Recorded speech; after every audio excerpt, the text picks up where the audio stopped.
पाठिंबा गेला आणि तुझी बहीण रडेल की आज माझ्या चोळी काचचा आधार गेला.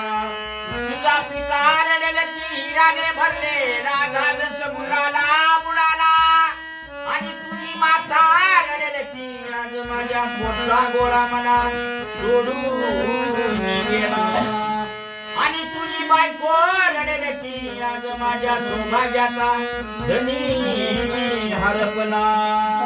हे रडतील सारे आपल्या स्वार्थाला, हे रडतील सारे आपल्या स्वार्थाला. कोण सोडविलं तुला रे पोटी नाटी